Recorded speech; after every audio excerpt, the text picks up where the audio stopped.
So today we are talking about solubility product. This is our last application of equilibrium. So today and Wednesday and Friday, we'll be doing our last week of equilibrium. We'll leave for spring break. We'll come back. And we'll be done with equilibrium. We'll be moving on to something else. So if you're tired of ice tables, well, you only got one more week of it. All right. So think back to your solubility rules that we learned in Gen Chem 1 last semester.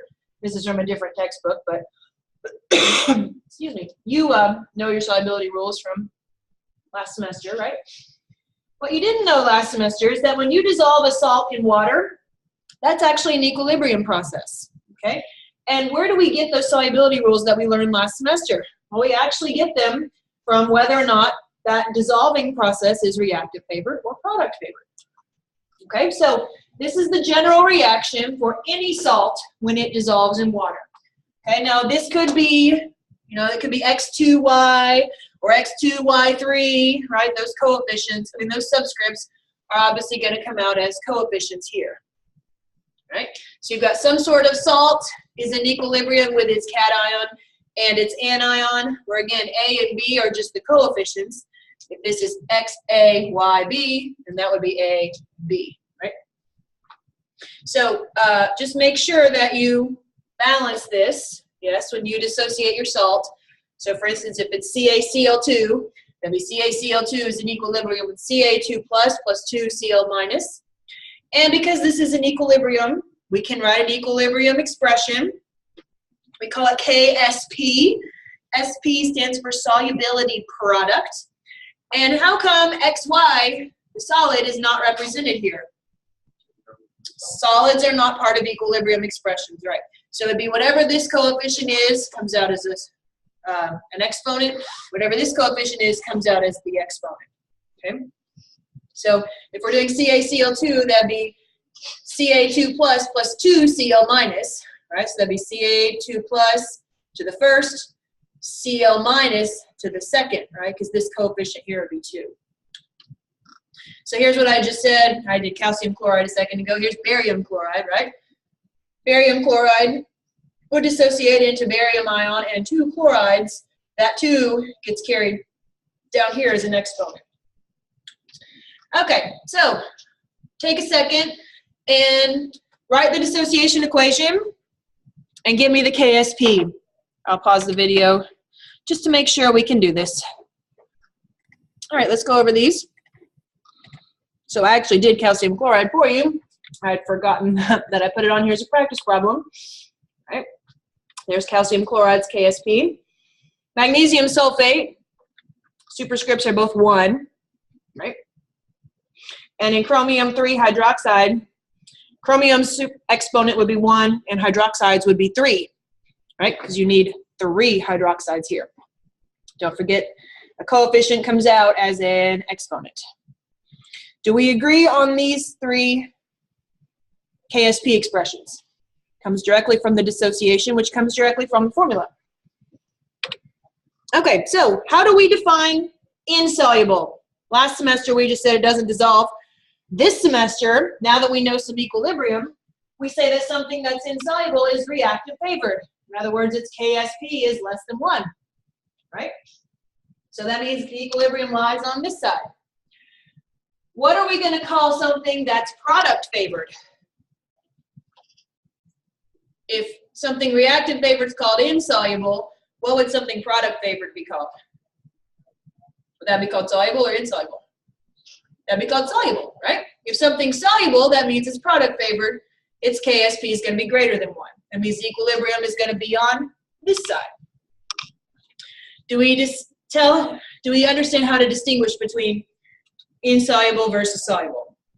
Now, where it gets kind of gray, the gray area, is when you get into words like slightly soluble, right? That's where your KSP is really going to come into play. And you're going to decide, well, how insoluble is it? Right? If your KSP is 0.01, how insoluble is that? If your KSP is 1 times 10 to the negative 30th, obviously that's pretty clear cut. But if your KSP is 0.01, then you call that slightly soluble, right? We still have some calculations that can support those gray area words. And so we're going to use KSP today to do some calculations. We're going to calculate the solubility of the salt in moles per liter. And when you're doing your homework, you'll probably see this called the molar solubility. We can also calculate the solubility in grams per liter. So KSP values are in your textbook at the back of your textbook with all of your other K values, right? Your Ka and your Kb. That same area of appendices has KSP values. Of course, you could also just look it up online. There are a zillion KSP tables online. So let's do this one together. The KSP for magnesium fluoride is 5.2 times 10 to the negative 11. Would you expect that to be soluble or insoluble for the most part? It's pretty insoluble. Obviously, there's going to be a small amount that dissolves. And so that's what I'm asking you. What's the molar solubility, right? Because K is equal to 10 to the negative 11, it's reactive favored, but there is obviously going to be a tiny amount that dissolves, right? This is equilibrium. You are going to have a small amount of it to dissolve, and that's what I want to know. What's the solubility of it? Okay, so first thing we need to do is write our dissociation equation. And before we can do any of that, we have to write our formula. Right? Magnesium fluoride has the formula MgF2. So that means it's going to be magnesium ion and 2 fluorides. Right? So the KSP is magnesium ion times fluoride ion squared. Excuse me. Can't do any ice tables until you have a reaction. Right? And we are definitely doing an ice table. Is everyone with me so far? All right, so now we're going to make an ice table. Da, da, da. Why is MgF2 omitted? Because it's a solid, right? So you don't need to worry about it at all. Your ice table is only for your products. What's the initial? 0, 0. Here's where coefficients come back to haunt you again. This is going to go up by x. Why is there a 2 right here? Because the coefficient is 2, right? Think back to when we first started doing ice tables. A coefficient of 2 gets distributed throughout the ice table, right? So if this were a 3, this would be a 3, and this would be a 3, right? Because this is a 2, coefficient of 2, that means that magnesium will go up by x, and fluoride will go up by 2x. All right, other thing we need to talk about. Can we make the 5% approximation? The answer is no, right? You can do it for a reactant, but our reactant here is a solid. So 5% approximation cannot apply here, right? Because if we were making the 5% approximation, we'd say that it's 0. So you can never, ever, ever make a 5% approximation for KSP. Don't do it, ever. Okay? So now we're going to solve our ice table. So how are we going to do that? Well, we know the value of this KSP, right? K is equal to this times this squared. So in other words, this times is equal to this times this squared. Number one mistake students make is forgetting to carry the 2 through the ice table. The number 2 mistake students forget to do is to make that come out as a coefficient, and as an exponent, I mean. Right? Why is this squared? How come it's not x times 2x? Why is it x times 2x squared? Because this coefficient, right? Magnesium times fluoride squared, but when we're plugging in fluoride, that gets squared. So number 1 mistake is forgetting to carry it through here, but this is a close second for what you forget. So we're going to end up taking the cube root, right? Because 2x times 2x is 4x squared, and 4x squared times x is 4x cubed. So you're going to take the cube root, right? Something to the 1/3. So in your calculator, you have a couple of options. Your calculator might actually have a cubic root button. Mine does. Mine is second 0. That'll take the cubic root.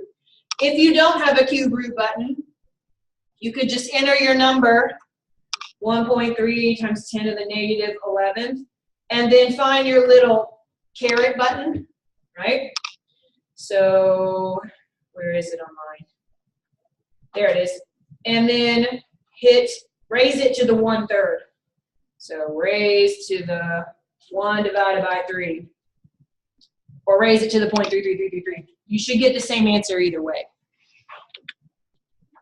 Okay, so x is equal to 2.35 times 10 to the negative 4th. Now, ice tables, these are concentrations, right? This is molarity. So that means the molar solubility of this salt is whatever x equals. So the total molar solubility would be 2.4, 2.4 because you're rounding to 2 sig figs. 2.4 times 10 to the negative 4th moles per liter. So that's how much would dissolve. Now what if I said, what's the solubility of magnesium ion? It would just be x. What's the solubility of fluoride? It would be 2x. You see the difference between the overall solubility? This is the salt as a whole. But the solubility of magnesium is going to be different than the solubility of fluoride because that coefficient's there.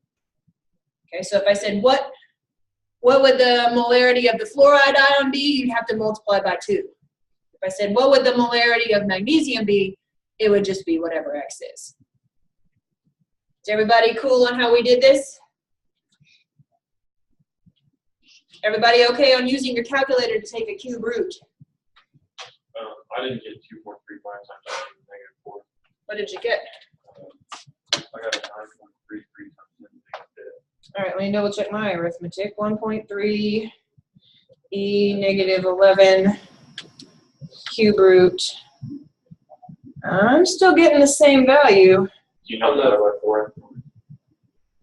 Oh, did I forget to divide by 4 before I did it? I got the same answer you did. Did you divide by 4 getting from here to here? Do you want to divide by 4 first? Yeah, you have to divide by 4 first. Because if you don't, the only way you can get x by itself is you've got to divide by 4 first. Right? You've got to divide both sides by 4 and then take the cube root. Yes. Did you get the correct answer now? All right. All right, so you do this one and then see if you can figure out the solubility in grams per liter. I bet you can. Calculate the molar solubility of silver 1 chloride, and there's its KSP in water. And then I think you can figure it out. What's the solubility in grams per liter?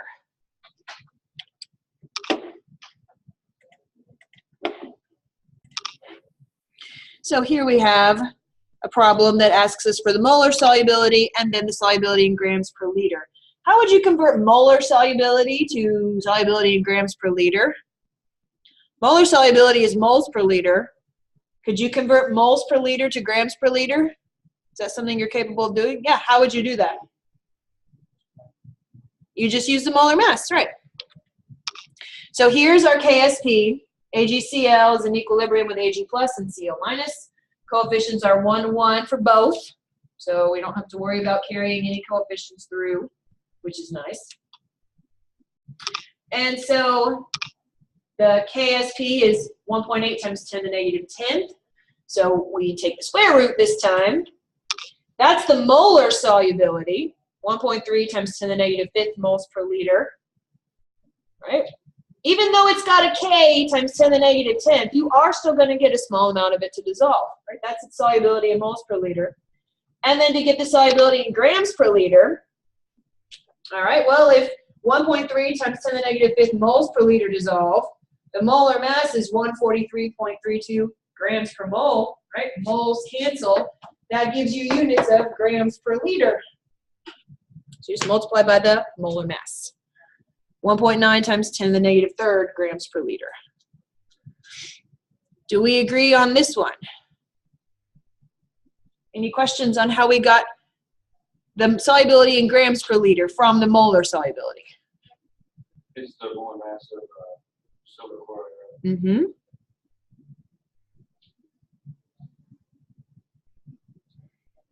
Any other questions on this one? All right, why don't you try this one? What's the solubility of cobalt-2 carbonate, and there's its KSP, in both moles per liter and grams per liter? And then number 2, would you consider this salt to be soluble or insoluble? Try this one.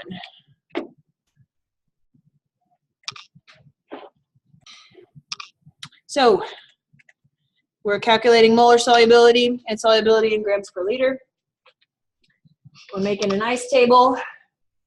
I got 1 times 10 to the negative 5th for the molar solubility and 1.2 times 10 to the negative 3rd for the solubility in grams per liter. Do we agree? Would you consider this based on a KSP of 1 times 10 to the negative 10th to be soluble or insoluble? It's pretty insoluble, right? You are going to get a small amount to dissolve. I mean, is a molarity of 1 times 10 to the negative 5th moles per liter anything to get excited about? Not really, right? That means that the equilibrium is very heavily over here and very little over here. All right, see if you can figure this one out. I'll pause it and let you try. You do an experiment in the lab, and you come up with the solubility to be 0.67 grams per liter.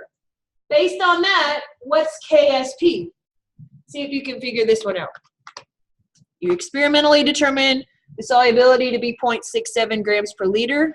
What is KSP? Take a minute and figure that one out. Let's see what we came up with here. So how can you do this? Is this something you've got enough information to do? Yes, you do. What do you have to do? You just work backwards, right? Now, before you do any math, can you plug in grams per liter here as X? No, right? This is molar solubility. So you convert your grams per liter back to moles per liter, and then you just plug it back in as X, and then you're off to the races. Right? So if you convert grams per liter to moles per liter, I got X to be 4.9 times 10 to the negative 3rd moles per liter. Did you? And now KSP is just X squared, right? X times X is X squared. So 2.4 times 10 to the negative 5th. Does K need units? Equilibrium constant K? No. Does rate constant K need units? You bet, right? But we haven't talked about the rate constant in a while. Always good to refresh our memories, though. Okay, let's take another kind of problem into consideration.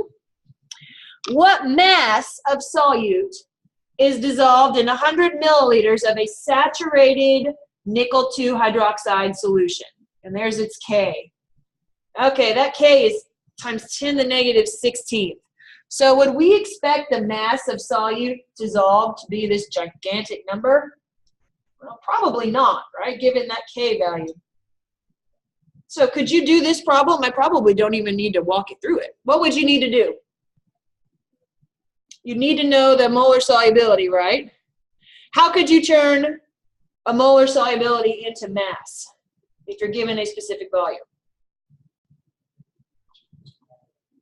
Right? Moles is equal to molarity times volume, right? And then you can just convert moles to grams. Of course, before we can do any of that, we always have to start with our dissociation equation, right? This is nickel 2 hydroxide. So that means that when it dissociates, I get 1 nickel 2 and 2 hydroxide ions, right? So that means that my KSP is nickel 2 times hydroxide squared. Now I will write my now I'll write my ice table. Don't forget, don't forget, don't forget. Coefficient of 2 gets distributed through the ice table, and coefficient of 2 comes out as an exponent right here. Right, so this is x times 2x quantity squared. So 2x times 2x is 4x squared, and 4x squared times x is 4x cubed. Now before you take the cubic root, don't forget to divide by 4 there. Right, so that gives me the molar solubility. Is everyone with me on what we did here? Now I want to know how many grams are dissolved in a 100 ml sample. So I know moles per liter, and I know liters, so how would I get number of moles? Molarity times volume gives me number of moles, right? Yes, do we agree on that statement? So it's a 100 milliliter sample. So volume times molarity gives me number of moles, but that's not the answer I'm looking for. The problem wants to know what mass. So what do I do now? What do I do now? Convert moles to grams, right. So the molar mass is 92.71 grams per mole. So that's 3.2 times 10 to the negative 5th grams. Does everyone see how we did this one? Remember, saturated solution is a solution where you can't dissolve anymore. So what's the max amount that I would get to dissolve? 3.2 times 10 to the negative 5th. If I wanted any more to dissolve, I'd have to increase the temperature, right? Think back to last semester. The difference between a saturated and a supersaturated solution. Does everybody see how we did this one? We're basically just playing around with the KSP value and playing around with the molar solubility, right? That's all we did. So you do this one. Silver 1 sulfite is considered insoluble, has a KSP of 4.5 times 10 to the negative 17th. Yep, that's pretty insoluble. But some of it is going to dissolve, right? What mass would be dissolved in a 500 milliliter sample of a saturated solution? Take a minute and try this one.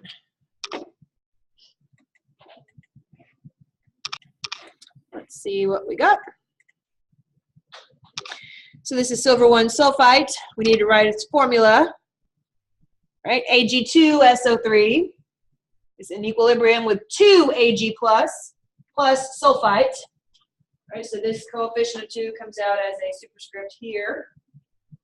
Don't forget that when you do your ice table as well. Right. Now we have 2 of the cation, so it needs to be transferred down this way. Right. This is a coefficient of 1. So we still end up with a 4x cubed though. Right. Divide by 4, take the cube root. That's the solubility in moles per liter. But that's not what the problem asked for. The problem said, okay, if I've got a 500 milliliter sample and it's saturated, what mass of solute do I have? So molarity times volume gives me number of moles, right? Molarity is what I just solved for a second ago, and volume's right there. So that gives me number of moles. But the problem doesn't want how many moles are in that 500 mil sample. The problem wants how many grams are in that 500 mil sample. So I have to multiply by the molar mass. I get 3.31 times 10 to the negative 4th. Right? 3 sig figs in 500 mils, 3 sig figs here. Do we agree?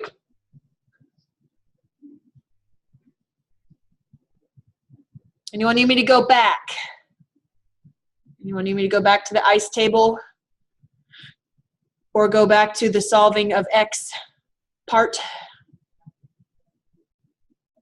We all feeling good about this problem? Yes, yes, yes.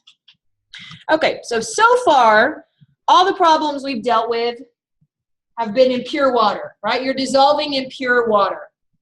What if, let's say, you're dissolving an ion in a solution that already contains that ion? For instance, your tap water. Your tap water might already contain the ion that you're trying to dissolve, right? So if you're trying to dissolve in tap water versus trying to dissolve in pure water, there's going to be a difference in solubility there, right? Because of Le Chatelier's principle. This is how buffers work, right?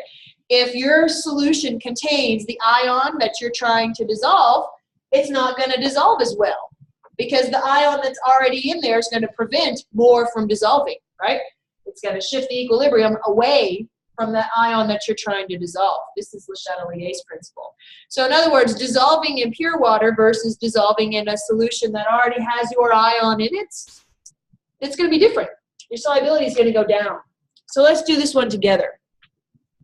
What's the molar solubility of barium sulfate in pure water? We'll do that as our reference. And then also in 0.01 molar barium nitrate.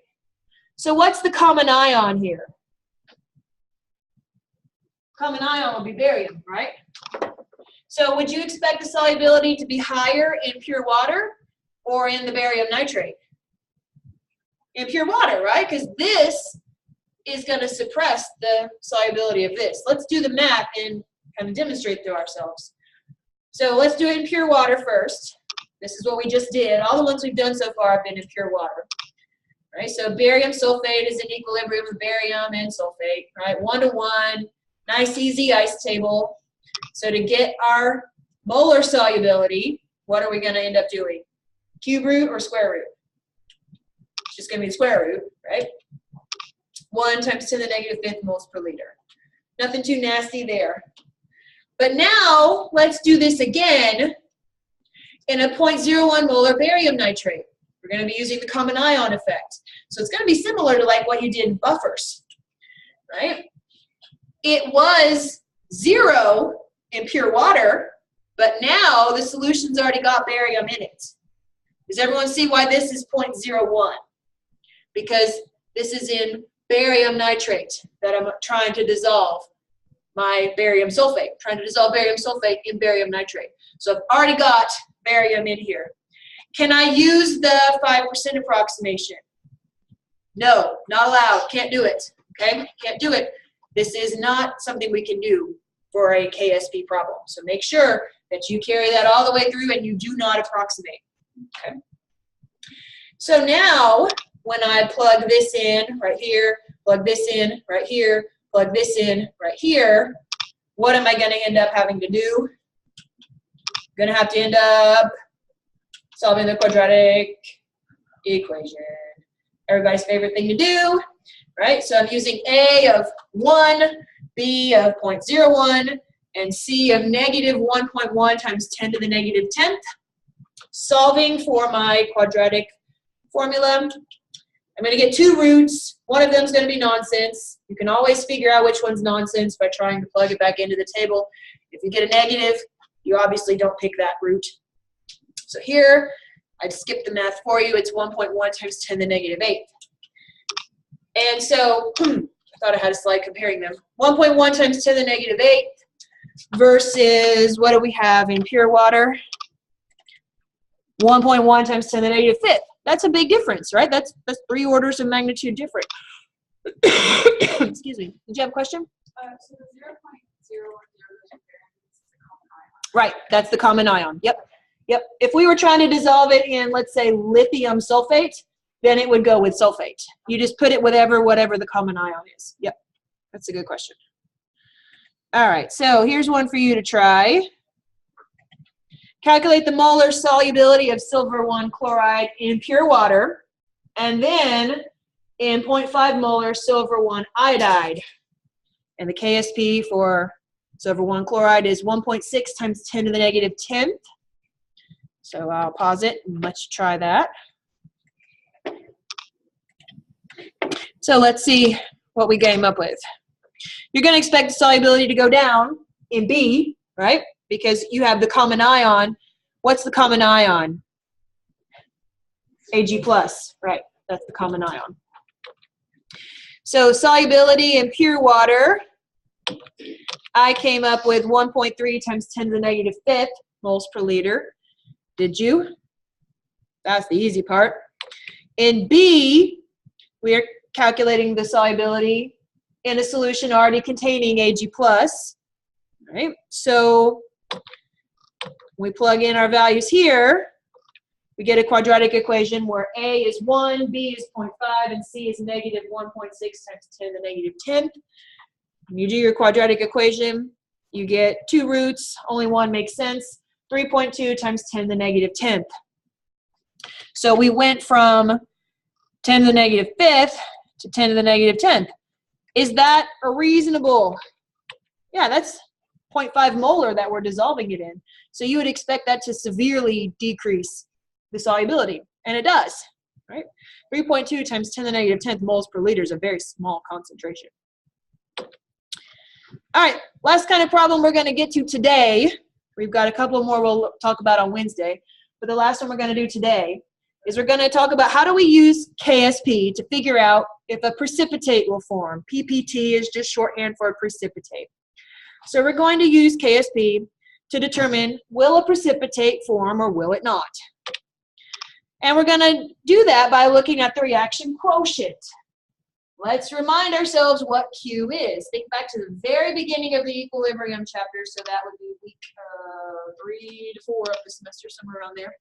All right, what's the difference between Q and K? Q is when we write an equilibrium expression and plug in our initial concentrations, right? Do you remember doing that? And then I was even on the first test, you know, you calculate Q, you compare it to K, and you decide which way it has to shift, right? So we're doing that for the equilibrium of a salt as well. We're going to calculate QSP and compare it to KSP. And that will tell us whether or not those initial concentrations will give us a precipitate or will not give us a precipitate. And that's how we will know, yes, these concentrations will result in the precipitate, or no, these concentrations will not. So if Q equals K, you're at equilibrium. In other words, you've got a saturated solution. What's a saturated solution? It's a solution that contains the max amount of solute that it can dissolve without raising the temperature, right? So you've added just enough to get it all to dissolve. There's no precipitate, but you can't get any more to dissolve, right? That's what the definition of a saturated solution is. So if Q equals K, then you've got a saturated solution. No precipitate, but you're not going to be able to get any more to dissolve. If Q is less than K, then you've got no precipitate. No precipitate, right? Because you've shifted to the products.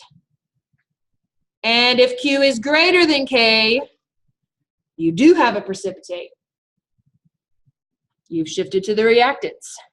So this is the same rules we learned back at the beginning of our equilibrium studies on how to compare Q to K as well, right? If Q is less than K, you shift to the products. Well, in terms of solubility products, if we shift to the products, that would mean AQ and AQ, so no precipitate. If you are Q greater than K, means you shift to the reactants. Well, what's sitting on the reactant side? A solid, right? So that means you do have a precipitate. So you don't have to learn new rules here. These are the same rules for Q and K that you learned a couple months ago. We're just applying them to a solubility situation. Does everyone understand how to interpret the Q/K relationship? So let's do this one together.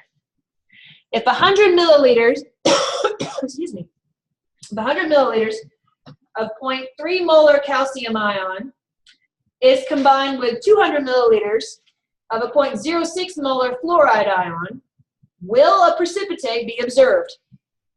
And the KSP for calcium fluoride is 3.2 times 10 to the negative 11.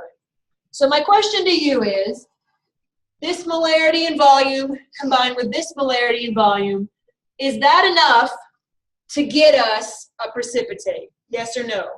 Right? Because ultimately, whether or not I observe a precipitate can be determined by manipulating these molarities and volumes, right? So is this combination enough to get me a visible precipitate? That's what I'm asking. So what we're going to do is we're going to write our dissociation equation. Got to do that. Can't do anything without that. We're going to figure out our initial concentrations. That'll give us QSP, which we can then compare to KSP. Okay? So you got to write dissociation. You can't do anything without it. CaF2 is in equilibrium with calcium ion and 2 fluorides. And the KSP was given in the problem, 3.2 times 10 to the negative 11. Everyone with me so far? Yes? So let's figure out our initial concentrations. Hopefully we know this, you know, we could be awakened from a deep sleep and give this equation, right? Molarity is equal to moles over liters. So to get the concentration of calcium, I need to figure out first how many moles of calcium I have. Well, the problem said it was 0.3 molar and it was a 100 milliliter sample, right? Molarity times volume gives me number of moles. So that's my numerator. How do I get my denominator? Well, I've got 100 mils that I'm adding to an additional 200 mils, right? V total. Does everyone see how we get this concentration of calcium? You got to figure out how many moles of calcium you have, and then you've got to divide that by the total volume. It was 100 mils of calcium ion plus 200 mils of the fluoride ion. That's why this bottom number is 0.3.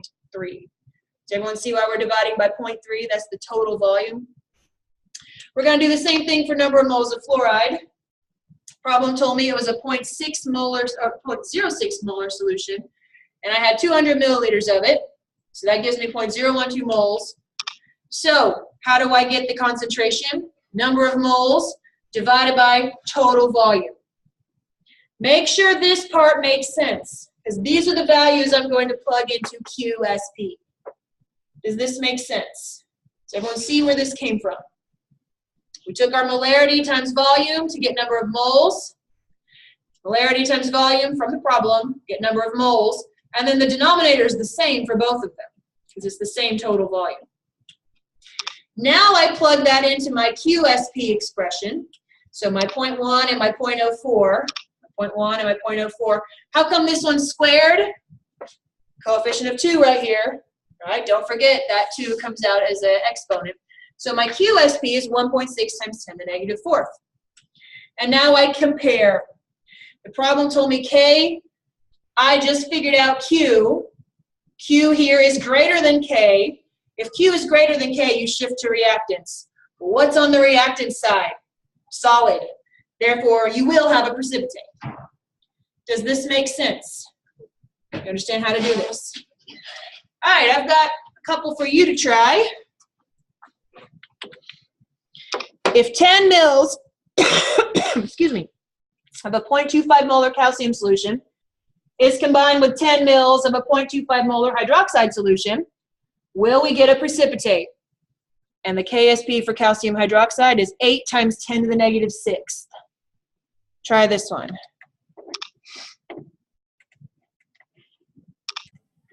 Let's see what we've got here. Calcium hydroxide's KSP is 8 times 10 to the negative 6th. So there's the dissociation equation. Coefficient of 2 in front of hydroxide, coefficient of 1 in front of calcium. Our initial concentrations I got for calcium 0.125 and also for hydroxide 0.125, right? Because they're the same molarity and they're the same volume. Yes, so they should be the same initial concentration. Do we agree on their initial values here? Yes, molarity times volume divided by total volume. So my QSP, I got 2 times 10 to the negative 3rd. Right? So Q is greater than K. So yes, I do have a precipitate, right? Anytime Q is greater than K, you're shifted to reactants. And on the reactant side, we have a solid. All right, last one for you to do. Last one for you to do. 25 mils of a 1.2 times 10 to the negative 4th molar barium solution plus 25 mils of a 1 times 10 to the negative 6 molar sulfate solution. And barium sulfate has a KSP of 1.1 times 10 to the negative 10th.